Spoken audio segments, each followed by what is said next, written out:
On va appliquer pour le teint donc, le fluide minéral, Pur Minéral, qui est un produit qui au maximum va unifier ta peau, uniformiser et qui va amener un maximum de radiance. Alors India, on va prendre le Pur Minéral, la couleur beige éclat qu'on va appliquer sur ton visage. On l'applique en étirant le produit. Donc tu peux faire 3 petites touches où tu peux l'étirer sur le front, sur la pommette saillante, le menton, l'arrêt du nez, la pommette saillante. Donc là, je l'applique comme une petite crème en fin de compte.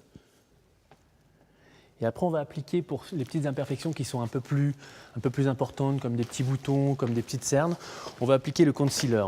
Et on va travailler aux endroits comme la petite cerne, mais tu vois, je remonte bien l'intérieur de l'œil, qu'on le travaille par petits tapotements, et on l'étire comme le fond de teint pour qu'elle soit le plus transparent possible. Les petites arêtes de nez aussi, parce qu'on est toujours un peu plus fragile, un peu plus rouge. Ouais. Le petit menton aussi.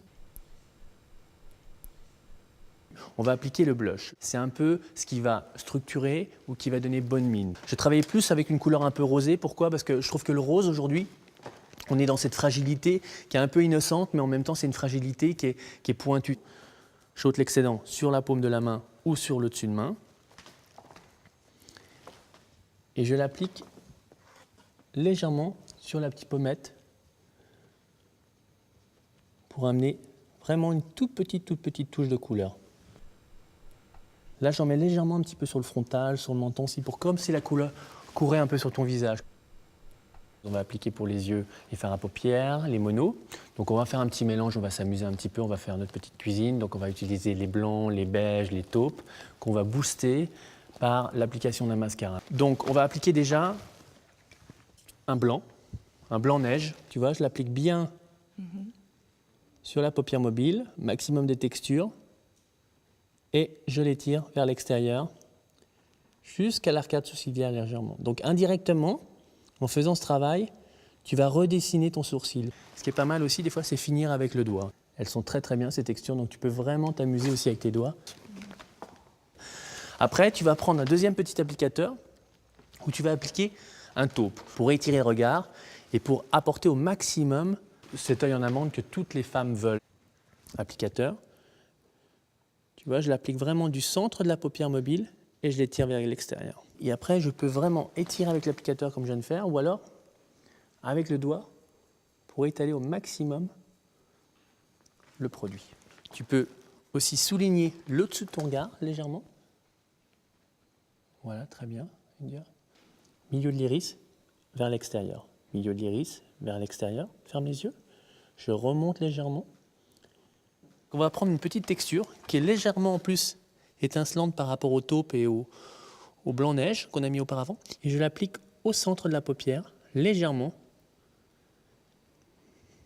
Bon, maintenant, on va appliquer le mascara. Le mascara, base des cils, le maximum de matière, le maximum de pigments, et tu l'étires. C'est comme un petit éventail. Donc on va prendre un colossal qui va donner le maximum de volume. On le recourbe un peu. Quand tu peux regarder, je vais vraiment près des cils et je l'étire. Tu peux le faire aussi en petits zigzags si tu veux. Et avec la brosse que je viens de recourber aussi, c'est qui permet vraiment d'aller vraiment sur les petits cils extérieurs et les petits cils intérieurs. Donc là, on va amener volume et intensité indirectement au regard par rapport à l'application du pigment noir sur les cils. Là, tu vois, on a commencé à avoir vraiment cet œil qui devient très féminin, mais en même temps qui reste neutre. C'est ce nouveau nude. L'application des lèvres, ça va être le travail le plus féminin, si on peut dire, de tout l'ensemble, le plus sophistiqué, si on peut dire. On va être plus dans une tendance un peu brique, pas rouge criard, on est plus dans un rouge brique féminin. Tu prends ton petit crayon à lèvres, important qu'il soit taillé. Tu vois, je tire légèrement les lèvres. Je vais commencer à souligner tes lèvres. Voilà. Et je remonte.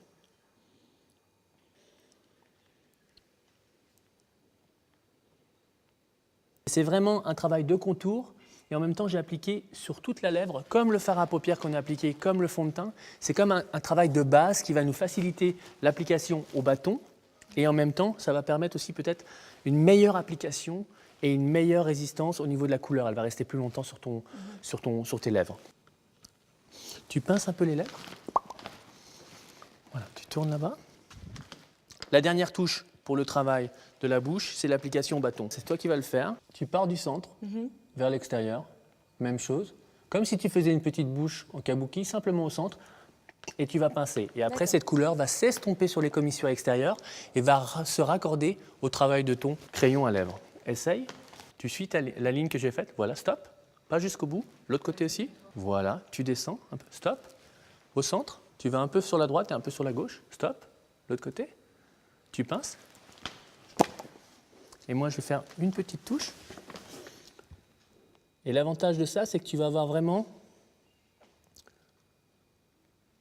la texture et la couleur du rouge à lèvres. Tu vois qu'avec le crayon, on avait cette matité qui peut être peut-être un peu dure des fois pour les visages. Et donc là, le rouge à lèvres va amener ce côté crémeux à la couleur. Donc va amener ce côté un peu vibrant et ce côté sophistiqué. Souris un petit peu.